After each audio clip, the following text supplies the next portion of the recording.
certain about roles and responsibilities regarding your position and Tom Homan's.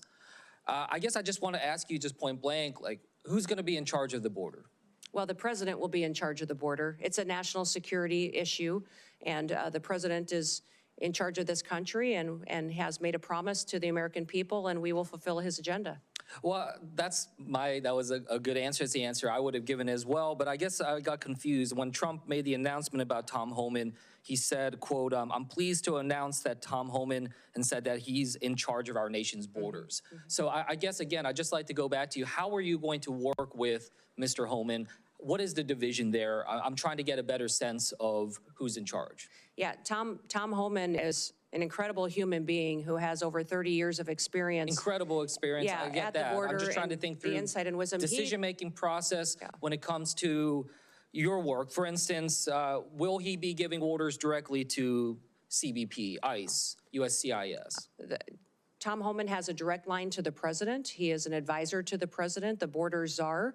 I obviously will be, if nominated and confirmed, and put into the position of being the Department of Homeland Security Secretary and responsible for the authorities that we have and the actions that we take. I say this because I actually want to make sure that we're empowering the next Secretary of Homeland Security. Yes. You know, in the legislation that was codified by Congress and moved forward that started this after September 11th, it said, quote, all functions of all offices, employees, and organizational units of the department are vested in the Secretary. So I guess the reason why I mentioned this is I've just seen some quotes from Mr. Homan where he said, quote, I'll be making decisions on border security and deportation. He was asked in another interview about the stronger role that he'll play, and he said, absolutely, I'll be making decisions on how we do the border.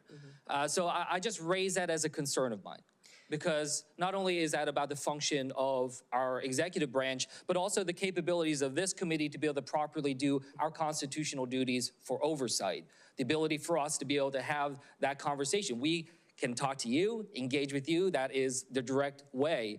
But if he is going to be making decisions, then he should come before this committee as well. And I know that that's something where, as far as I know, his role will be directly at the White House, is not something that will be under the purview directly of this committee. So I just wanted to raise those concerns. Yeah, Tom and I work very well together and talk and communicate all the time, and we'll be working together on a daily basis when we're in our positions under the new administration. And I would say there's no authorities being planned to be taken away from the department or myself if I'm in the role, and we'll continue to oversee signals. CBP. You can understand how, you know, people in my home state, maybe around the country, when they hear Mr. Homan saying, I'm making the decisions, when they hear President-elect Trump say he's in charge of our border. So, you know, I urge, you know, that we're going to try to do our best to try to make sure we're empowering the department, empowering the next secretary, because it's where, you know, our laws are invested in our decision making. Yeah. Well, thank you, Senator, and we'll make sure you have all the information that you need. And Tom working directly with the president and I working directly with the president hope to help you get all that you need to reassured that the authorities will stay the same as they currently are, but we will continue to work to secure that border and make sure that we're working together in that way.